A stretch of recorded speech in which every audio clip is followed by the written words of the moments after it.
Pickaxe. Hello and welcome back to the Review of Death, your fortnightly home for Doctor Who news and reviews. I'm Matthew Toffolo. I'm joined as ever by Billy Garrett-John. Hello. It's 2023. Oh my God. It's 60th anniversary year. It's here. And we didn't expect to be talking about Doctor Who news this Not early. this early, Because no. this episode we've got the 42 That's review. still to come. That's still to come later, which we recorded before Christmas, and we're really ill. Yeah. And we sort of thought, oh, we'll do it before Christmas because they're not going to announce anything No. between now and when this goes out. But bugger me, We got a trailer. we got a trailer from Mr. Russell. And Mr. Russell. Thank you, Mr. Russell. And they're filming on the streets of Cardiff. Yes. It seems like pretty much every day.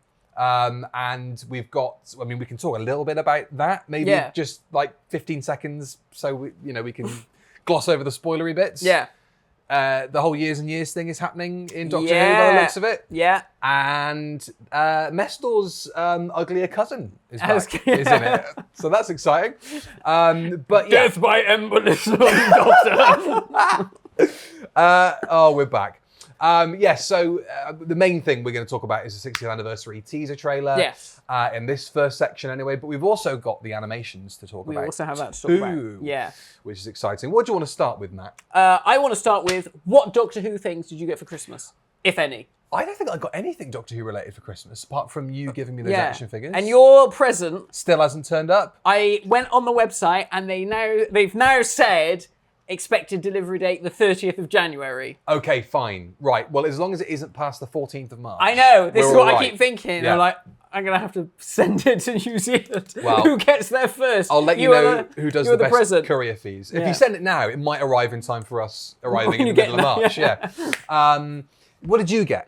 Well, Annie knitted me the incredible season 18 scarf. That looked really good. Which she's finishing off a few bits. Yeah. And then that will go up here on the coat stand. Pride of place. Yeah. I got this. I got this Doctor Who t-shirt That's that a nice my t-shirt. nephew got me. Tom and the Cyberman. Yeah. That's pretty cool. That looks like the merch they did sort of circa Yeah. 2007, Yeah, 2008. this is like donkey's years old. Yeah. I saw it and I was like, wow. From this sort of Yeah, it's that same sort collection. of range. Yeah. Cool. So that was Nice. cool. That was nice. Otherwise, I don't think I got any other Doctor Who things. It's Christmas. I know. We're supposed to get Doctor Who things on Christmas Day. I know, but I would have got the collection set, but I bought that myself. So I mean, we all just buy stuff ahead of time anyway, so this is the trouble. doesn't matter. But Yeah.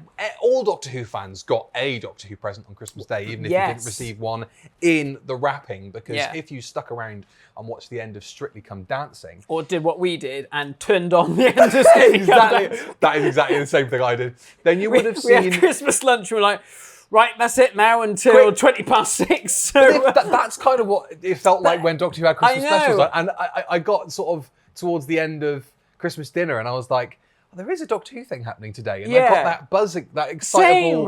Same. There's something about Doctor Who on Christmas. yeah, And I thought it was just like, I don't know, like, oh, it's just because it's Doctor Who. But there is something weird something about it. Like obviously Annie had never experienced Doctor Who on Christmas Day before, so even she was a bit like, "Oh, this is exciting." And I was like, "Well, yeah, I think this time next year we might actually have an actual episode that we can watch with Shooty Gatwa." Can you believe it? Well, we've got around about three episodes to come before that Christmas special. Yeah. And we have the 60th anniversary teaser trailer. It's about a minute long, Yeah. 60 seconds. What did you think on first viewing? I loved it. Yeah. I bloody loved it, and I rewatched it, and I rewatched it, and I've rewatched it several times since. Yeah. And yeah, I thought, oh, this looks good. It was perfect because it didn't really give anything away that we hadn't already seen. Yeah. But then it gave you little bit like, okay, so we saw Beat the Meeps first line of Yeah. dialogue. Miriam Margolyes is. I think so. Yeah. It's got to be. And I don't know how you pronounce it. Is it the Wraith Warriors? The I think Wrath so. The Warriors? Wraith Warriors. They look so good. They looked amazing. They look so good. They almost went on the thumbnail for this video, but I couldn't fit them on. Well, also, Beat the Meep's the star. Exactly. And we had Beat the Meep on it previously when we were speculating, so I thought, Makes sense. it Now, makes sense now we know it is indeed Yeah. Beepus of the Meepus. There, we should go all out on that. Yeah. Is that going to be the biggest Christmas toy of this year? Well, yeah, I don't know. Yeah, is it Doctor Who's answer to Grogu? I mean, every show needs a divvy. Every Yeah. show needs a little tribble wandering around, and it feels like that's going to be a good little plush toy. Yeah. You squeeze it, and it goes, "I'm gonna kill you!" Make your fucking eyes out. So yeah, it was fabulous.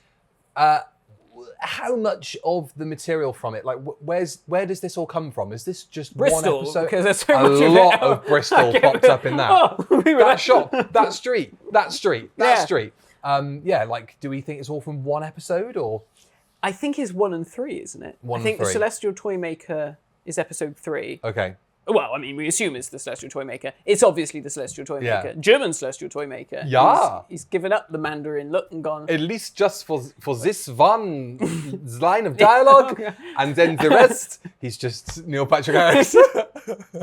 It was hilarious seeing even though it's subtitled on my Twitter. Everyone underneath was going like, "What does he say? Worldwide premiere." Well, they released that first, didn't they? It was Yeah. like a little short, and I was like, "What? Wait, what? Okay. What? Premiere what?" So we're gonna do present day episode 1. Looks like it. Zoom off to the future for episode 2. Haven't seen Maybe. any of that. And then episode 3 is Go into the past. Going to the past with the Celestial Toymaker. Yeah. But I guess the thing is, everything we've seen is stuff we're supposed to have seen. yeah, nothing's trickled out. You know, and I think I've seen a few people on Twitter and YouTube be like, "Oh, this is a bit of a shit trailer because we know all this." Yeah, but this is just That's a minute it. of 3 episodes. Yeah. You know, we've already been teased that by David Tennant. You know, he said there is a lot of stuff you have not seen that was shot in studio Yeah. where no one could see stuff. Yeah. You know, I would not be surprised if Matt Smith turned up in an episode. In episode or 2. Peter Capaldi turned up in an episode. Absolutely. I think I reckon it could be like there's separate plot threads. yeah, and they all converge And at then, the end. right at the end, yeah. So you might have 3 Doctors, but for the sake of the surprise, they've gone, well, David Tennant, because obviously David Tennant is the most popular of the modern Doctors, we'll put him front and centre, and then as the episode airs, boom, Matt Smith's in the TARDIS doing something, and you're like, whoa! I mean, it's already a bit confusing for the general public to have Tennant come back as the Doctor, but then you've got Ncuti coming in as the Doctor. Yeah. If you start adding 2 more the Doctors into that, is that going to muddy the waters a bit more? I don't know. Only if they then say, oh, actually, Matt Smith is now the 15th Doctor. Oh my God, no. Capaldi's the 16th Doctor. No. Actually, Ncuti is 17th. Let's not get into this. The numbering is going to be all over the place. I thought something that was quite interesting, just in terms of the way they promoted it, it's 1 line of dialogue, and out of all the dialogue, it's sort of the least interesting, I think.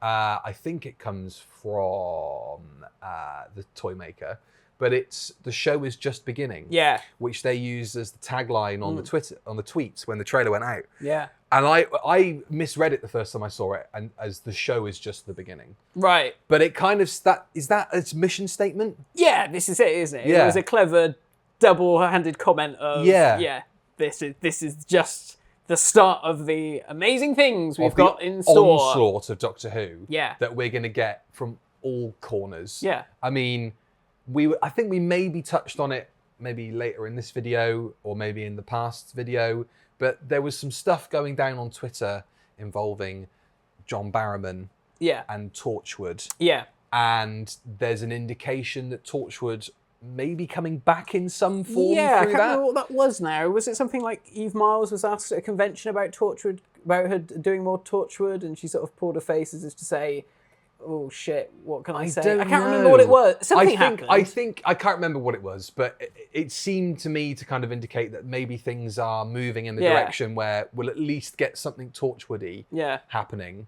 So, I mean, if that's happening and you think they want to move into new IPs, then there's going to be a lot of stuff, a lot of different properties coming forward. And doing their thing. The other day, did you see that BBC Instagram posted the clip from End of Dalek Invasion of Earth with Susan, and Russell liked it, and then his comment was, I wonder whatever happened to her. ... Yeah. Yeah, right. So are we finally going to get that answered? they were just waiting for our review of it to drop. Yeah. And then they thought, right, well, they like it. So they asked the question. They did say, when is he going back? And they went, right, well, let's write it in. Anything else you want to say about the trailer?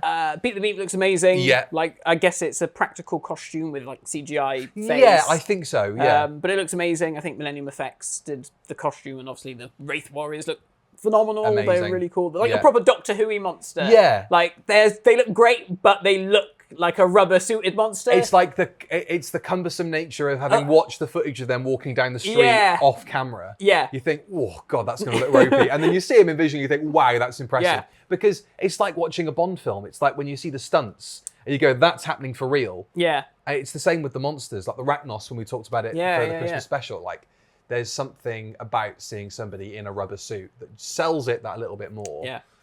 But also makes it that little bit more ridiculous and daft and wonderful, and we love it. We love it. It's great. I mean, all the Donna stuff looks exciting. Yeah. How is that going to work? It's that is the thing I'm the least interested in.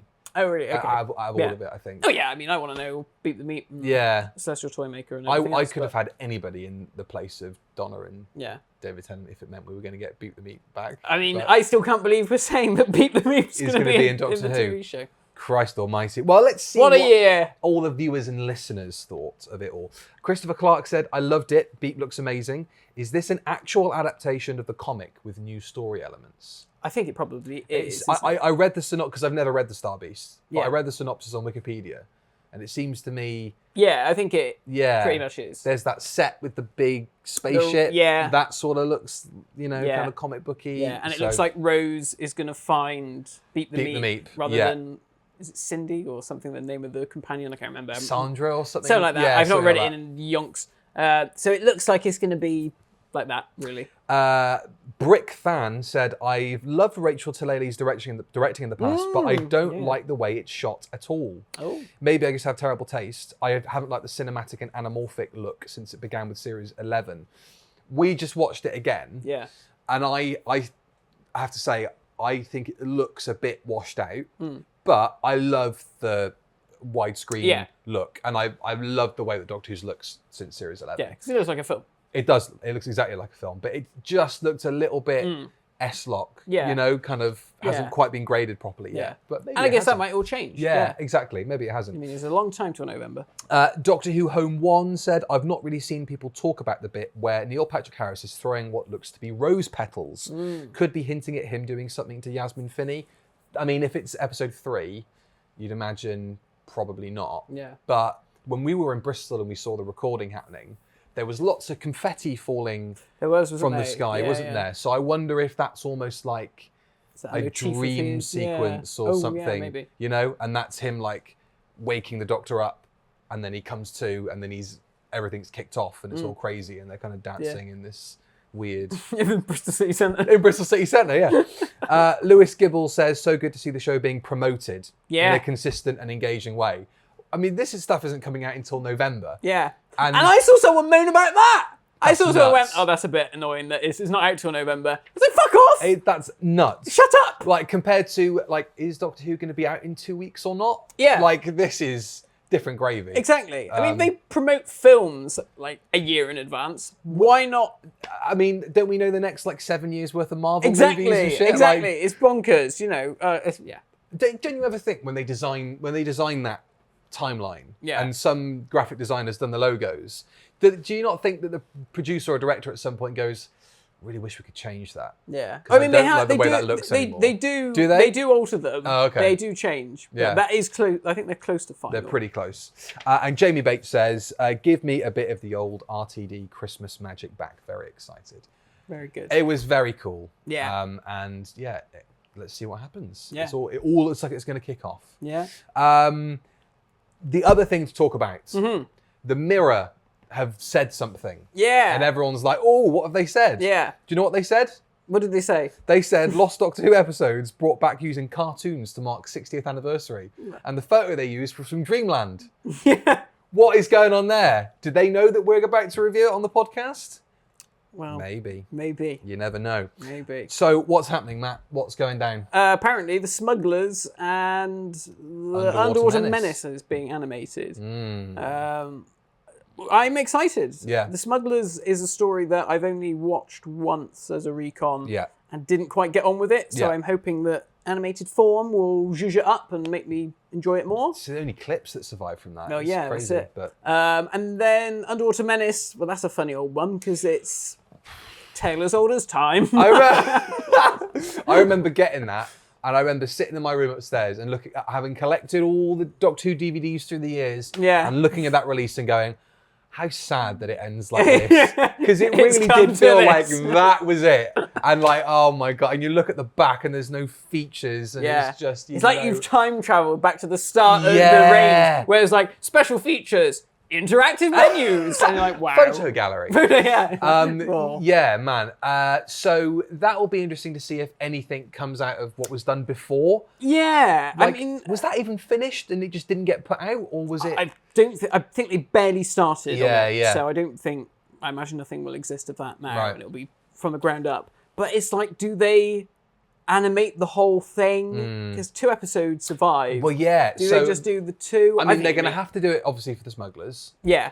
Because obviously this is different now. If BBC America isn't involved, and it was them who sort of put that stipulation in of, it needs to be in colour and you need to animate the whole thing so we can broadcast it as one big presentation. I guess if you don't have that hanging over your head, you can spend a bit of money. You can spend a bit of money. Make sure you've got the same budget there, but only do the 2 episodes. Exactly, yeah. I'd rather see it done that way. Yeah. I liked the whole, we can kind of reinvent the story and put it all in a different context and zhuzh it up a little bit. Yeah. And that has worked wonders for stories like Fury from the Deep. Yeah. And the Macra Terror. But I feel like, if you've only got a 4-parter and there's 2 episodes missing, you might as well just do the 2 episodes. Exactly, and like 90% of the audience are gonna just stop it and put the proper episodes on anyway. Exactly. Yeah. But they were very, very quick to stress in that article that Disney has nothing to do with this funding. So where it's come from, we don't know. Maybe Bad Wolf, maybe Sony, maybe somebody with very deep pockets who went, I just want to see that released properly, please. I just want season 4 out. Come on, we're so close. That's another thing, is it worth? Because I gather they're going to be singular releases. I suppose so, yeah. Just worth maybe waiting for the collection set to come out for that one, or do you think just whack it out there? Because we're going to be buying it twice, possibly in the space of like 2 or 3 years. Yeah, that is true. I don't know. I imagine it'll be like the other ones. They'll probably put the animation on there and then they'll save the making of documentary until the Blu-ray set or something.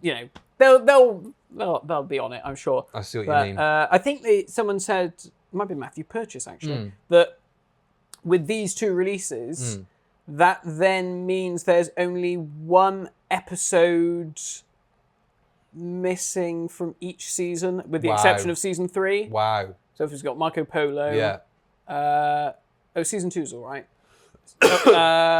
Season 3 is obviously a mess. Yeah, they're a bit late if they want to do season 2 again. Yeah, season 4 would be Highlanders. Then season 5 would be Wheel in Space. Right. And then 6 pretty good going. 6 is Space Pirates. Which we're not in any No rush one's going to animate that. So I think he said something like it's like 53% of missing episodes have now been animated or something mad. Like it's amazing what they've managed to do. Can you? I never thought I'd see the day. No. It was really annoying when this all came out. I looked on Twitter and someone had shared part of the article, and it didn't say anything about it being animated. I was like, holy shit! They found the Smugglers and the Underwater Menace. Wow. Maybe there's something else bubbling away in the background. Maybe. You never know. But yeah, I was like, oh no, they're cartoons. Let's see what you think of this. BBC bosses plan to colorise certain stories from the Hartnell and Troughton eras for broadcast next year. This is likely to include the very first story, An Unearthly Child. Now, there's a bit of a precedent for this recently. Right. In that I think 2 full Tony Hancock episodes have been colorised. Yeah. I think for gold. Right. I think. But Clayton Hickman colorised them. Oh, really? Yeah. What, the whole episode? 2 episodes. I don't know how long they are. Maybe half. If it's Hancock's half hour, it's 30 minutes, I guess. But, wow. Oh, I didn't know he was doing stuff like that. Oh, that's really cool. I think he spent most of last year doing it. I can imagine. Bloody hell. In frame by frame. Shit me. I mean, that is a job I would not want to have or give anyone. No. But wow. I would be so for that. Yeah? Absolutely. Yeah. Because, like, the old Laurel and Hardy DVDs had colorizations on it. Oh, right. And that didn't seem that weird to me then. Yeah. But I guess there's something about the medium of maybe film to television that's slightly different. It's like you want to preserve the medium in which TV is shown in as much as possible. Yeah. Slightly different for films, possibly. But I am so up for that. If we've got enough reference materials to do it, and there's so many projects on Twitter of people having a go themselves. Yeah. Why not just give it a go? I mean, that's it. I mean, I have no problem with it. I mean, I know some people are vehemently against it, and seems odd. Yeah, because it's not erasing the black and white. That's always there. No. But I think as a fun little gimmick. Say do a couple of them. Yeah. I mean, what episodes do you think they'll do? Episode 1 of Unearthly Child. They're not going to do the whole serial because no one's going to broadcast that in. No, that's true. Any day. Maybe. Okay, so you've got to think of. Okay, so 25 minutes, black and white. Do you think they do a Hartnell and maybe a Troughton? Maybe Tomb of the Cybermen. Yeah. An episode from Tomb of the Cybermen. I mean, let's say they do 2 from each. I mean, you might want a Dalek one from. Maybe an episode of The Chase or something like that. It's got to have something with enough Daleks in it that makes it worth colorizing them. Because there's no point doing the first episode of the Daleks because they're not in it. They're not in it. So maybe episode 2 of the Daleks. Yeah. An episode from Tomb. Maybe something like that. But then they're actually, those are quite grayscale. That's it. They're so silvery. But then you see when you see the photos from the Dalek set and you see the control panels. Yeah, that's they're very crazy kaleidoscope kind of colours. That's true. So maybe. Yeah. Maybe not Tomb because Toberman's a bit dodgy for the 21st century. That's true. Yeah. That's true. I mean, I've got nothing to add to that. The Wheel in Space. Wheel in Space. The Invasion. Invasion would be good. That would be good because you've got lots of St. Paul's Cathedral. That would look amazing. Loads of film sequences you can colorize from that. I suppose you'd want the film because then you can drag more data out of it and colorize it properly and make it all look. I don't know. I don't know the technical I don't understand limitations technology of all that, but hey, look, all we do is come in and turn the lights on and talk shit. Yeah. So. I think that's it really. Yeah. For this first half of the episode. Hope you enjoy the massive decline in energy that you're about to witness, courtesy of our stinking colds. But I dosed myself up with enough iced coffee that I should be all right, at least maybe towards the end of it. I don't know. I haven't seen it yet. We get decidedly more energetic. Do we? Okay. Because at the start we're just like, yeah. But well, you'll see or hear for yourself. You'll see it in a second. So enjoy 42. Bye. Hello and welcome back to the review of Death, your fortnightly home for Doctor Who news and reviews. It's 2023. Achoo! Achoo?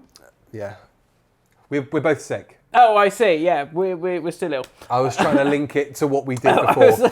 I am Matthew Toffolo. He is Billy Garrett John. IR. We're both ill. Yeah. We're talking about Doctor Who. So if this is quite a low energy review, the energy levels are low. Then I can only apologise for that. But also, it was pretty close to New Year's as of this coming out, so you might still be hungover. Yeah. I am going to try iced coffee for the first time on camera to try and wake myself up. I cannot wait to see how this goes down.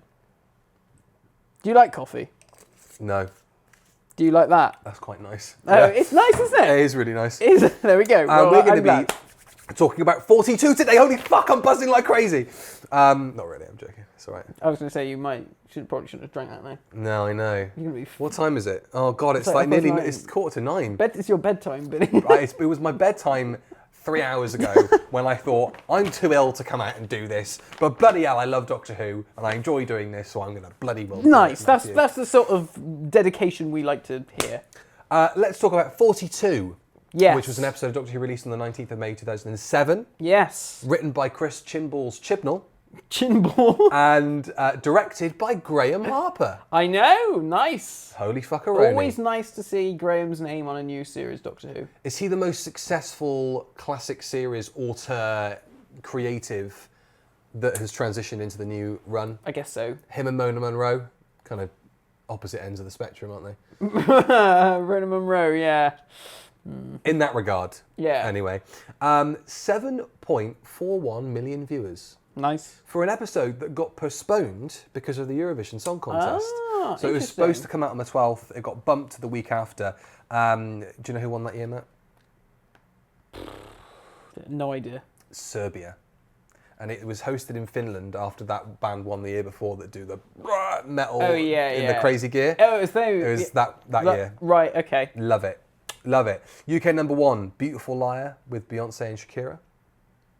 No. No idea. And UK box office, number 1 UK box office, Matt?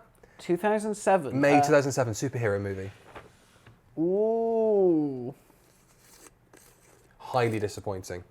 X-Men 3? It's got a 3 in it, though. Iron Man 3. No, that's not right. Has that come out? Iron Man 3 is out. Has come out. Has that come out? I don't know. I don't watch the superheroes. It's not come out yet. I don't know. Oh, it's got a 3 in it. Spider-Man 3. Oh, yes, of course. There you go. Yeah. Everybody's just blocked that from their minds. Yeah, now, I got to say, I know we're a Doctor Who podcast, but last year, I re-watched all of the Sam Raimi Spider-Man films for, spoilers, the Tobey Maguire coming back. Oh, James Bond's dead and all the Spider-Men came back. Get over it. And they're all dead. Yeah, and they're all dead. And I actually quite enjoyed Spider-Man 3. And I hated it when I saw it in the cinemas. Yeah. But I watched it back and I thought, you know what? It's fun. I don't think I was at an age where I was like, I thought that the mise-en-scène was not on point in this film. But I do remember coming out of Spider-Man 3 and going, I don't think that was as good as the first two. Yeah. But I didn't know why. Yeah. But I didn't mind it when I watched it back. It's comic book daftness, isn't it? Right, I think it's around the time, isn't it, where like Batman Begins had come out. Yeah. And I think that this is pulling against that, isn't it? So it's like, well, let's still do the silly cartoon comic book bollocks. So. But that's what you want from Spider-Man. Of course it is. I mean, the state of the DC cinematic universe, because I know a shit ton about that, Matthew, I can tell you. Yeah. It proves to me that people don't want dark and gritty anymore. They want not really. bright and colourful, and they want Zendaya. Who doesn't? Zendaya? What's she got to do with DC?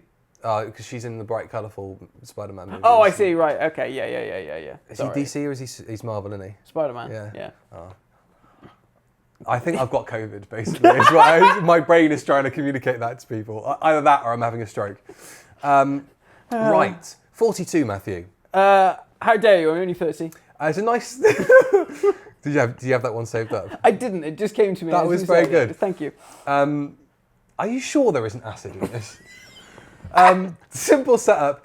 The SS Pentalion's engines have failed. Pentalion Drive. Yes. Nice Tom one, would Chris. have sorted in minutes. He would. He Less would have than 42. barked at everybody and then things would have Fuck been done. Or that him being sun-possessed would have been great. Yeah.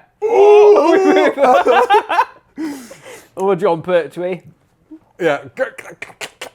The test of time along with psychic paper and Deadlock Seal. When was the last time you heard Deadlock Seal in Doctor Who, though? Because the sonic screwdriver, as we know, and wood. Cure venereal diseases, basically. It can do everything, so there's no Well, I mean, reason. given the shape of Jodie Whittaker's one, you know. Maybe it does more than that. Takes your temperature as well. The only way to unlock the doors is to answer 30 pub quiz questions set by the crew one drunken evening some time ago. On top of that, the goodies are being stalked by possessed members of the crew, taken over by the raw energy of the living sun. They're plummeting... Hang on a second. Need a swig of Jimmy's coffee. They're plummeting into, which is also being tapped as a source of power. Do you want to hear about the crew of the SS Pentalion? Sure. Michelle Ryan. EastEnders. And then all the others. What did you think of 42? But, I mean, when she's on screen, though, you're just like, Michelle Ryan, that's Michelle Ryan. Like, yeah, well, I thought it's like it was Bella EastEnders. Reid. Yeah, all I could think about was EastEnders. Yeah. Bella Reid or... Bella Reid? Yeah? Yeah, for sure. You're on the wrong side, mister. I don't know. Oh, Bella Reid's brilliant. I just tango think hair. Michelle Ryan isn't given a lot. No. And she does that with it. Yeah. You know, she doesn't, like, over-egg it. she's not miscast. She is so not miscast. Beryl Reid is miscast. Yeah, but I kind of like the madness that is Beryl Reid being in Doctor Who. It is batshit. This is just sort of... It's like that episode is like, we're bringing the Cybermen back. We can do fucking anything. Yeah, we'll stick Beryl Reid in it, and people will just go, well, the Cybermen are back, so fine, whatever. We're going to kill Adric. We've got the Cybermen. Shove that old cow in it. But as long as that Ginger Bouffant is in view, nobody cares. Riley, Scannell, Corwin, Ashton, Abby / Rosa Parks, and... Holy shit! Have you only just clicked that? I had no idea. Yeah, it's Vinette Robinson. I was watching it and I was thinking to myself, what do I know her from? But I'm sure I've seen her in another Doctor Who. Yeah, that is such a good game. Do you play that game? What else have they been in? What Doctor Who have they been in? Do you play that with Stella? Obviously Stella can't join in, but... Well, she doesn't know anyone. No, that sounds really rude. But British telly. Right, yeah. She doesn't know any British actors, and it's mainly just British actors that are in Doctor Who. So I'm like, he was in a really good episode of Doctor Who. Oh. She's like, why do you keep saying this? The end of the conversation. Yeah. As far as it goes. Yeah. See, with Annie, it's like, I'll be like, that person was in an old Doctor Who. And she'll go, yes, it's this person, they played this character, they had this many lines, and they were born on this day. No, sadly not. But, sometimes you'll be like, oh, that's so-and-so. And other times you're like, oh, I know who it is. And we have that good thing of like, back and forth. Come on, think about it. We're nearly there. I'll give you a quote from the story and, They play third dead Carled on the left. Yeah. Right. I like this episode. So do I. It was fucking brilliant when we watched it. I really like it because, can you think of many other Doctor Who stories which we're just going to do Friday the 13th, basically? No, because he's basically Jason Voorhees. He goes round in a fuck-off mask. Yeah, that's true. He's pretty mute. And it's just the bit where the guy's doing the work under the engine, I guess, and he pulls him out on that thing, and he picks him up. Yeah. I thought the only thing this is missing is him getting a machete through the head. Yeah. But he boils his brain instead. That's very Pyramids of Mars, isn't it? That very. This whole story's got this real classic Doctor Who vibes. Big time, woefully miscast guest cast with Michelle Ryan. Very classic Doctor Who. I'm joking. I think she's fine in it. Yeah, she's good. And then Base Under Siege. Yeah. Nice little. It's a tight little cast. It's it's nice and contained. Yeah. Plenty of people dying. A cool visual for their death, with them being scorched onto the wall. That looks brilliant. Yeah. Although odd that the only men get possessed and they only try and murder the women. They just possess all the other blokes and they just murder the women. That is weird, isn't it? Actually? Yeah. That's a bit odd. Anyway. At least Chibnall's gender politics improved when Jodie Whittaker became the Doctor. That's all I can say. I like how the story starts with the Doctor doing the whole like, oh, here's your phone. That's going to come in really useful this episode in particular. Because I was watching it thinking, I'm surprised she hasn't got that earlier. Yeah. But she does get the TARDIS key at the end of the story, which feels like a bit of a watershed moment. Yeah, she's doing well this episode. Yeah, I know. Phone at the start, key at the end. I know. And then, but it's still undermined by the fact he's not, he's still a shit to her afterwards, the 10th Doctor. Yeah. We'll get on to that. He's not saying you can put your shoes under my bed. No. Oh yeah, that whole scene in the Shakespeare Code. Yeah. Oh no. God, he's awful. Of all the Doctors as well, to be like, yeah, no, not interested. Yeah. He's so self-absorbed in himself. Even the 10th Doctor's like, this is an easy shag, and he's still not like, gunning for it. God. The 10th Doctor, I'm trying so hard with every episode we watch. I'm going to be trying later this year with the 5th Doctor, trying to get my head around that. We're going to be trying to get our head around, not literally, we're going to be trying to get our head around Series 6 as well later this year. Yeah. Well, I want this to be... We've set some tasks for ourselves this year. Well, it's, it hasn't worked with the 10th Doctor, but we'll keep trying. We'll keep going. So yeah, you really enjoyed this story, did you? I really enjoyed the story. And I to be honest, I really enjoyed David Tennant in this one. Yeah. I thought he was very, very good. Yeah. Because there's none of the dopey daftness, really. No. He is serious from the get-go. He really is. It all goes cockeyed straight away. And it's like, shit, we've got to sort this out. Everybody's playing on the same performance level, which helps. Like, even Michelle Ryan, and she's obviously not the strongest actor out of the group there. Yeah, I always find with her, like, she does the emotional stuff well. Yeah. And when it comes to, like, the stuff with Corwin at the end, which is great.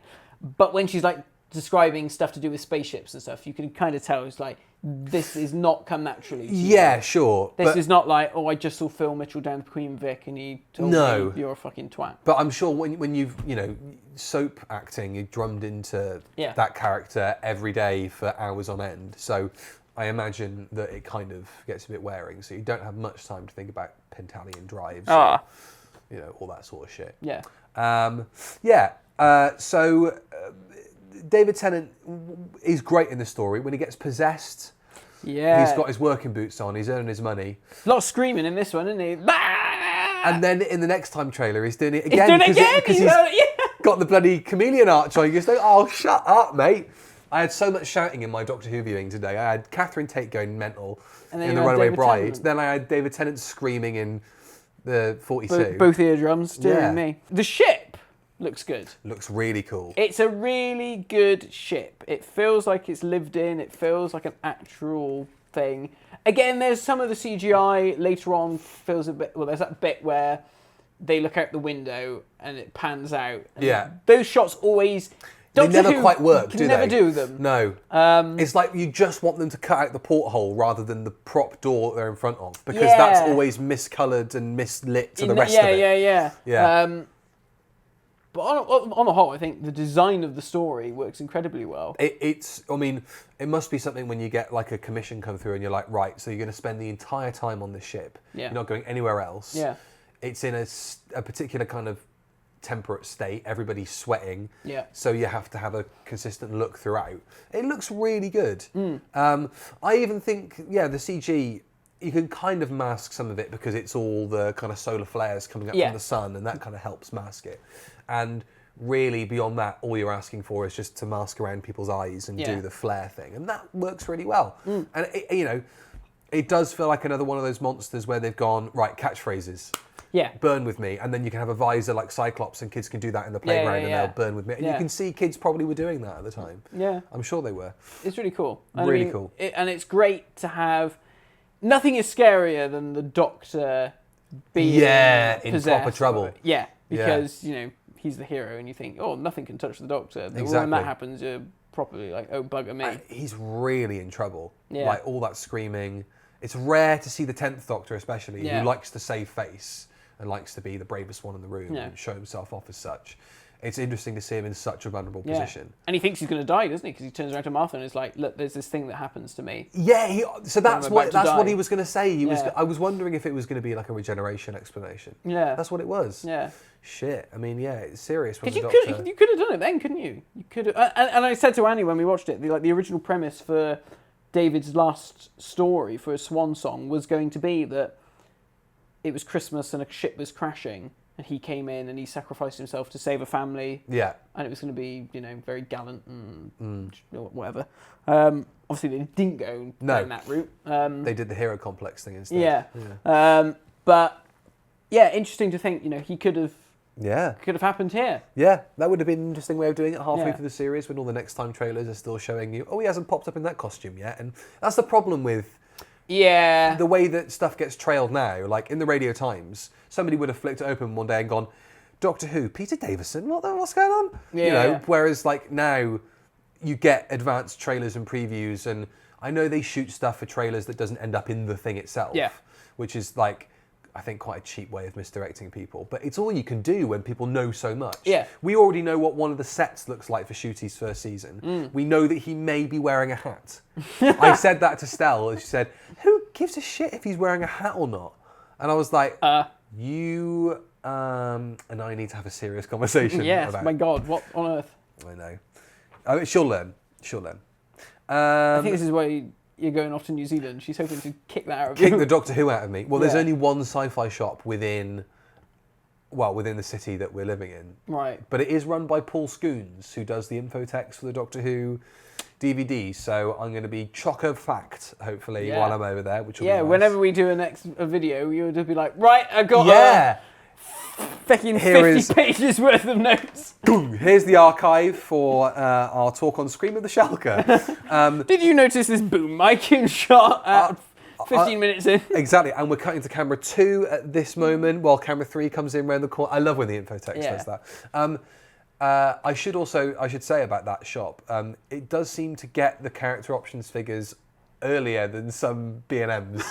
So if anybody needs any action figures while I'm over there, they're all mine. You might finally get your William Hartnell TARDIS set over there. Oh yeah, what the? Oh yeah, the 2-pack. The 2-pack. I do want that. Did it take you a while to work out that they were? I mean, I might have just been slow watching this, and I'm messed up because I'm ill anyway. But that there were 2 sun-possessed people wandering around. I hit a point in this episode where I was like, "Hang on, there's 2 of them now. When did that happen?" No, I didn't have that problem. I'm just. You must have blinked. You must have sneezed when he got possessed or something. I must have. You said earlier on. You remembered the bit where he. Yeah, but I thought he was just killing him. Oh, I see. He does say in the dialogue. I know, but it's all. It was considered at one point including the Ood in this story. Really? And that this would have been set and take place in the same era as The Impossible Planet. Interesting. I mean, it's got the same sort of like it is look that vibe, isn't it? And feel to it. Everybody's grunge. Wearing the same. Yeah, grunge. Sci-fi sort of like grunge. Yeah, it's industrial. Sort of, yeah, sort of alien in the kind of steel grating everywhere. You know, that sort of thing. But dodgy fonts. Really dodgy fonts. I couldn't tell what numbers were coming up on the screen when they were doing the countdown. But besides the production design and besides David Tennant, who's really good, I think the MVP of this story, Martha Jones, is Martha Bloody Jones. Yeah, she's excellent. Freema is fucking phenomenal in this story. Yeah. And she's not. She's given the sort of the worst thing a Doctor Who assistant can be given, which is companion in peril. Yeah. Which is just screaming and all that sort of stuff. But all the stuff in the pod is amazing. And that bit where we were talking about this in the Christmas special with Murray's music, where it just seems to be playing a bit too much. When the music totally drops out and David's screaming at her from the other side of the airlock, it's like, I'm fairly sure watching it at the time, I thought, she might die here. I mean, they've set up giving her the phone. Yeah. She's talking to her mum. It absolutely seems plausible to me thematically and what they're showing us on screen that she should be dying, really. Yeah. It's amazing. I mean, that was one thing that I put. It does just make it feel hopeless. Yeah. That there is no chance that she's ever going to get rescued. Especially because she's in there with some random red shirt. Yeah. And you think there's no way where he can die that she doesn't in this situation. Yeah. And he probably will end up dying at some point. So, shit, this could be a thing. It's a real masterpiece in tension, this. It's so good. Yeah. I mean, the way it's edited, the way that it's shot, it's really, really well done. I do wonder, and Annie and I had this conversation, it was really Annie that said it, she sort of said, do we think Russell wrote a lot of that stuff in the pod? No. You don't think so? I don't think so. I think that the Chibnall fingerprints on this, besides the end bit where Martha's like, are you okay? And he's like, change the subject, not talk about it, like the 13th Doctor does. Yeah. Is the conversations between Martha and her mum, which we know that Chris Chibnall does family dynamics and family conversations really well. Oh, like in Revolution. Yeah, like all the sort of, when it's the same sort of kitchen, but then again, it could be either Russell or... It's hard, isn't it? Or Chris, because they're both good at the kitchen sink stuff. Yeah. But I just thought the way it still kind of comes back to familial conversations right in the middle of the story where you just think, why are we doing this now? Yeah. It happens in, other Chibnall stories where it's just like, oh, we're just going to have a conversation with the family out of nowhere. Yeah. And I kind of feel like it works in this really well. And I can believe that is Chris Chibnall's pen. Okay. But we do know that Russell rewrote masses of scripts. I tried to find out and see, do we know for certain what was what, but I couldn't find anything. I've got the writer's tale at Mum and Dad's, so we might be able to find out from that. Dig it out and work out what was what. Yeah. I never read that. I really need to read it. It's amazing. Yeah, it's really amazing. It's probably my favourite non-fiction Doctor Who book ever. Everybody needs to read it if they can. It's really, really good. Yeah, and I mean, and like the scene with her and her mum when they're doing the questions, and it's the classical music who had more downloads. Yeah. Who had more pre-download number ones. And it was Elvis of the Beatles. Yeah. Was it Elvis? I can't remember. It was Elvis. Yes, it was Elvis. And like that, it's that's a great scene to break up the, oh my god, everything is bad and shit, intense. You know, we just have this little breather of, oh, sorry, I got to plug my mouse in and all this kind of stuff. It's such a natural, realistic thing when you try and ring any parent to do anything with IT. Exactly. Christ, I had my brother turn around to me today and he was like, how do I sign into this Zoom meeting? And I was like, it's very simple. Jonathan, come on. Zoom meetings, everybody's used to them now. Bloody hell. I think that the thing I really like about the conversations between Martha and Francine, was that her name? Francine Jones? I think it's Francine. I don't know. Mrs. Jones. Mrs. Jones. Not going to bother. The nice thing about their conversation is that you could just fob it off as far as Mum's concerned. Yeah. That she's on a night out. Yeah. And that, okay, she's at a pub quiz machine and there's people screaming in the background. Yeah. I mean, that is a blood-curdling scream because somebody cut the phone off. Be like, okay, somebody's got murdered in this club. But, you know, it could still got the question wrong. They were very cross. They were very upset about it. Somebody, and they're having that conversation and she's like, I just want to say I love you. Yeah. And it's like, you know, people, I just called to say I'm dying, I'm falling into a placard, help me. You know, those conversations are very real. Yeah. And, you know, we said it in the Parting of the Ways review when Rose and Jackie have that conversation in the TARDIS. And it's just like a very normal conversation to kind of, you know, separate these dramatic moments. Yeah. But they're conversations that anybody would have. It just seems to be happening in a sci-fi context. So it just makes it all the more real, weirdly. Yeah. You know, it's like, this is what you would do. You'd call up your family and say, I think I'm in certain peril and don't want to tell you that I'm in outer space because that would freak you out massively. Yeah. You wouldn't understand it, but see you later. Oh my God, what are they on? Exactly. What have you taken? I mean, I would be asking Martha that question, to be fair. And then we've got all the stuff with Harold Saxon. Yeah. She doesn't help herself, Mrs. Jones, does she? No. Because she's in cahoots with them quite early on. I get that it's just to find out where her daughter is. And I understand this man is dangerous. You need to get away from him and I want her back.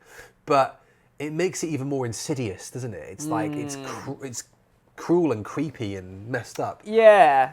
Because it's the Lazarus experiment, isn't it? Where that seed is sown. Somebody comes up to her at the end of it. Yeah. Says, oh yeah, he goes on to believe in Dr. Foster. I haven't seen it. Yeah, it's good. Is that the one with Saran Jones? Yeah, he plays the husband. Oh. Again, Russell does all this stuff so well, putting these little nuggets in.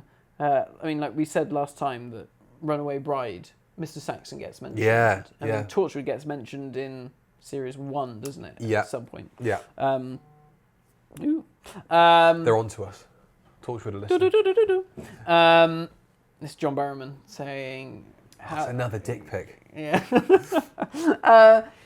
Yeah, so it's really good, and the way it's shot, you know, it's just over the shoulder, and sinister music. And and the two heavies that are dressed exactly like Harold Saxon as well. They've got the same sort of suit on. Yeah. Two strapping Welsh lads by the looks of it. Probably, yeah. You look at this and you think, I see if I can spot the Welshie in this cast.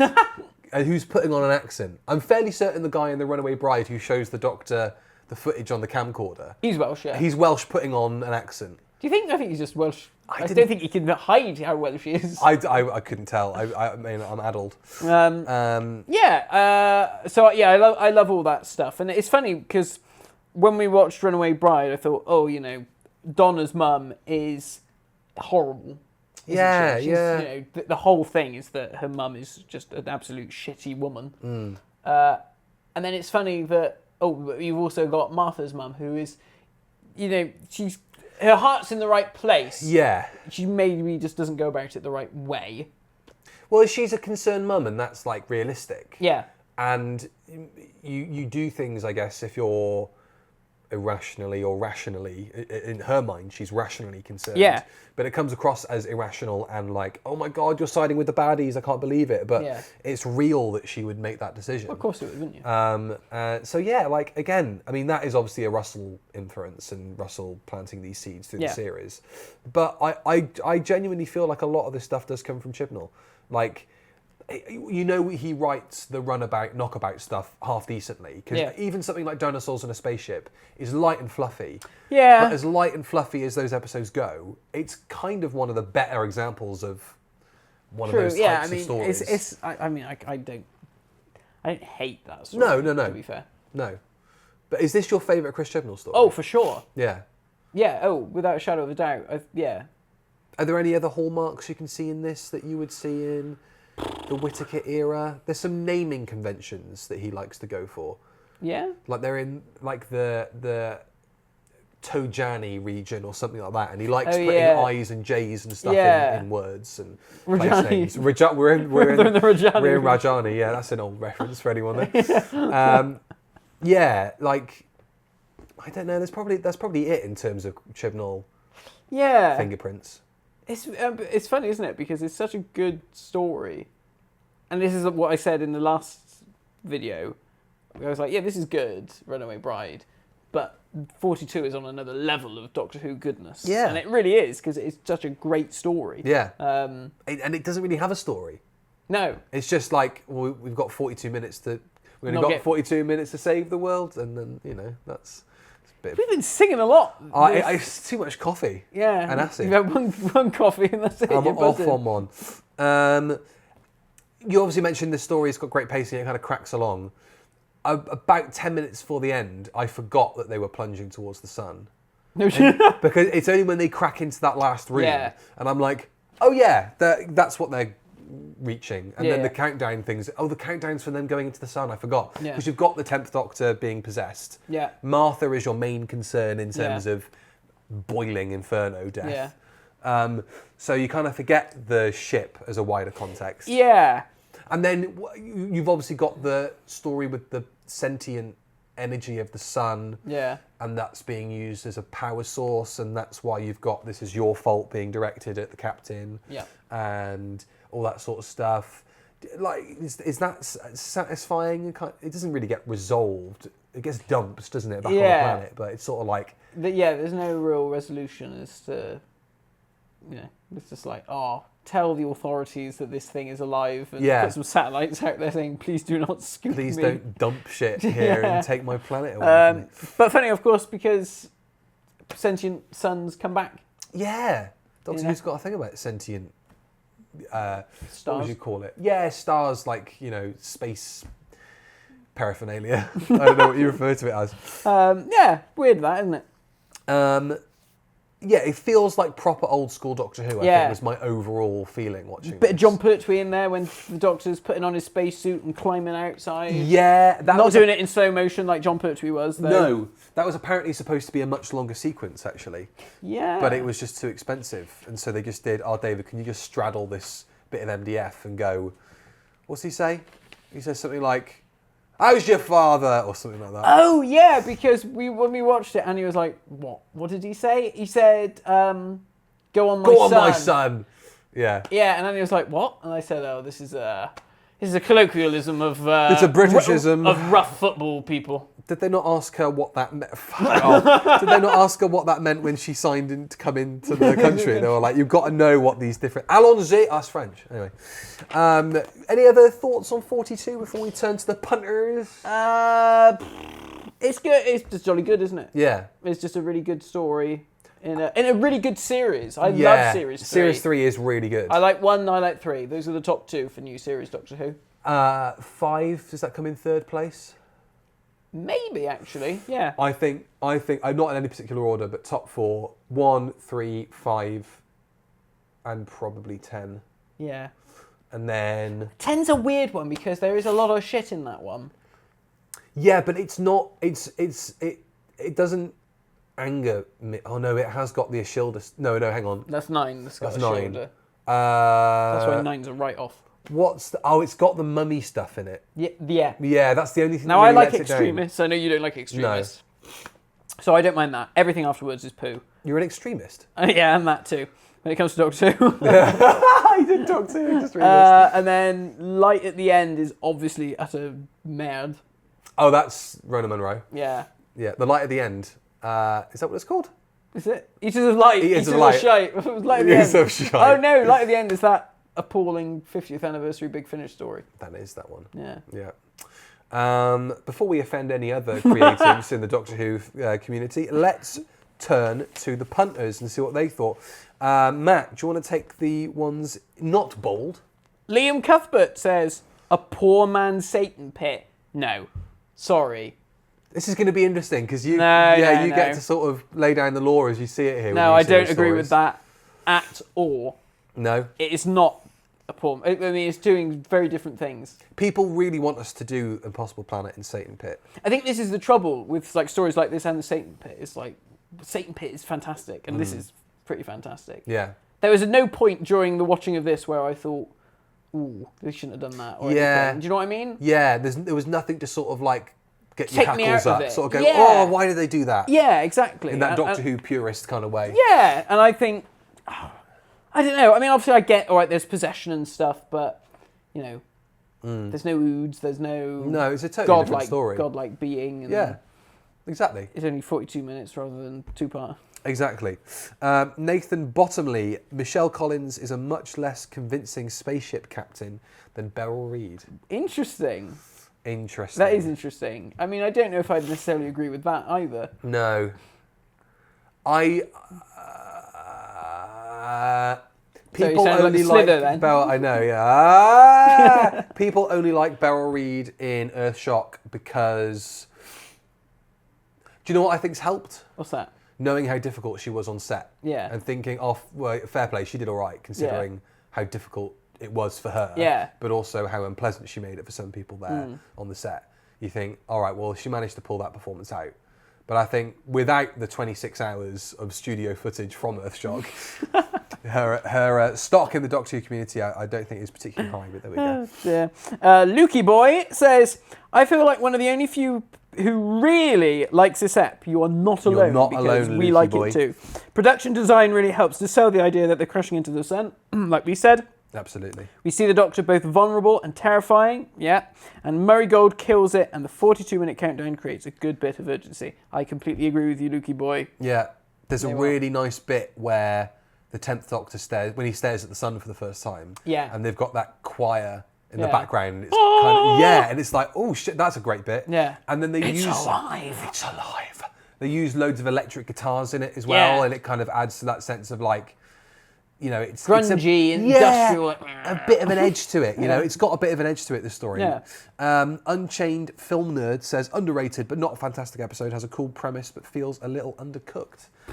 I think you do shocked. everything you can with that format in that time. You know? Like it does what it says on the tin, and I think it does it really well. Yeah. If you want an example of a show that's like, okay, we've got a certain format or a certain limitation in terms of time, how can we expand that into a story? Yeah. It does it brilliantly. Yeah, this is one of those episodes where you don't watch it and feel like, oh, they could have built on that more necessarily. I think it just gives you everything that you need. Not like Sleep No More. Yeah, you don't need the Doctor to have a, like, oh, now we cut to a scene where the Doctor's in psychic communication with the Sun going, oh, they've bloody stolen bits of me. Oh, give them back. You know, exactly. Any of that wank. Yeah. It's just, you know, meat and potatoes Doctor Who. It is. It really is. It absolutely meat and potatoes Doctor Who. Luke Martin says, standout scenes are Chibnall's writing of parent-child relationships with Martha and Francine, a regular strength. Rory and Brian in Adrift, Broadchurch, and Graham and Ryan. Yeah. I haven't watched that episode of Torchwood. Adrift. I can't. I will have done. But I it's a shame, really, that John Barrowman's in it. Well, yeah, just in that I'd quite like to go back and watch Torchwood at some point soon, and I just feel like we can't really do that yet. Annie's not watched it, and she wants to watch it. Oh, really? Yeah, she's not seen it. Or Sarah Jane Adventures. Well, I mean, I've not really watched Sarah Jane Adventures. Well, let's maybe do Sarah Jane Adventures, and then we'll move on to Torchwood after that. Touchwood. Once things have cooled down. John Barrowman, touches wood. Touches... Let's not do that. And then Deborah, not all that memorable. Wow, especially in the company of other stories in the second half of Series 3. To be fair, when you do put it up next to Human Nature Family of Blood, maybe that's on like a god tier level of Doctor Who. And this is just, it's a really good Doctor Who. Yeah. It's a shame, really, that this wasn't elsewhere in the season. It's such a strong season. It is. But the fact that Martha gets her universal roaming and she gets her TARDIS key kind of makes it feel like thematically in her story it should be earlier. But you've got all the stuff with the Saxons, so it kind of has to come later on. I wonder if there is a way of rejigging Series 3 so that this comes a bit earlier on. Because I'm sure it absolutely would have been given its flowers at the time if it wasn't so close to I'm sure when it aired, I'm sure people were singing its praises. Because Blink also appears in this sort of last run in Series 3. Such a good season. So good. It really is. And Deborah finishes off by saying, I would probably say it's one of Chibnall's better entries. I mean, that is his true. best story. Yeah. What's his second best? I don't know. One written with Maxine Alderton, I guess. That one. I don't mind The Power of Three. What? I don't mind. I think it's a cool idea. It's like a quiet invasion, and then you get all the sort of Russell T Davies era references in telly where like Alan Sugar is like, you've got to go out and sell these. And you're like, well, no, that is how this kind of thing would probably have developed invasion-wise. And I just think it's a cool idea. The only problem with that story... they're neat. There are a couple of problems with that story, but I mean, the main one is, what's his face? Stephen Burkoff walking off set. Oh, the collection set. I just wanted to see that. The pandemonium. I need all of that raw footage, that student material, because he'll be gone by the time that comes out. So I'm sure he'll be dead and buried by the time this comes out. No problems with the family besmirching his name, putting that out after he's passed away. I mean, people know that Stephen Burkoff walked off the set of that story. Oh yeah, they weren't. The BBC weren't quiet about it. No. And fair play to them, because I guess they need to let other people know he's a bit of a prick. He's difficult to work with. Yeah. Do you reckon they must have sued him? I can't imagine that you can just go, I've signed a contract and I'm just not going to work. Or is there a level of like thesp where you can just sort of get away with whatever you want? Maybe. I'd sue the shit out of it if you did that to me on my set. You've signed a contract, we've got you to do a full day's work. You can't just leave. That's not cool. Yeah, I'd have sued the shit out of him. Anyway, that's a shame, isn't it, really, all that sort of stuff. Yeah, let's do The Power of Three at some point this year. Bloody hell, God, we're whittling them away, all these shitty Doctor Who's. Well, that's a thing, we need to kind of figure out, because, we haven't done the benchmarks, we haven't done the Earthshocks, we haven't done the Genesises, we haven't done I think that's the Five Doctors. That's the problem, that they're just good, aren't they? They are, and we'll get round to them eventually at some point, but it's just... We've got to get through the sort of mid-tier Doctor Who so that we've got some good stuff to wrap up with and some bad stuff to wrap up with as well. So what do you think the last ever review we'll do is? Besides continuing Doctor Who, about Doctor Who, like classic Who. The last ever classic Doctor Who story we'll review. Should probably be Survival, really. Or An Unearthly Child. Yeah, maybe. One of those big ones. Let's not make it like... The Visitation. The Visitation. Good story. Thank you everybody for watching episode 378 of the Review of Death, where we finish with the King's Demons. Matthew, what do you think of the King's Demons? Pile of horse shit. Absolutely. Absolute bollocks. Absolutely. Well, we'll get there eventually, and I wonder if that position will change. Probably not. No. Never in a million years. It is just utter arse. Utter arse. That might be another one for later this year then, in that case. Isn't there like a really good story before that? Oh no, it's Enlightenment. Sorry, no, I don't mind Enlightenment, actually. A good story in the Fifth Doctor's era. Oh, thanks very much for watching the Review of Death, a Doctor Who podcast, your fortnightly home for Doctor Who news and reviews. I'm Matthew Toffolo. I'm joined as ever by Billy Garrett John. Chrissy's on one now. Yeah. It's all getting to him. The snot, the mucus, coffee. the LSD, the coffee, everything, the studio lights, the fact it's way past my bedtime. Yeah, what is it now? Gosh, it's 9:20. 9:20. This is what we do for you folks. So, fancy supporting us on Patreon, you can click the link below. Continue to keep us in iced coffees and methamphetamine. Yep. What are we doing next week? Or next in the coming weeks? Next time, Matthew, we're going to be talking about a story which I know you adore. Paradise Towers. See you then. Bye for now.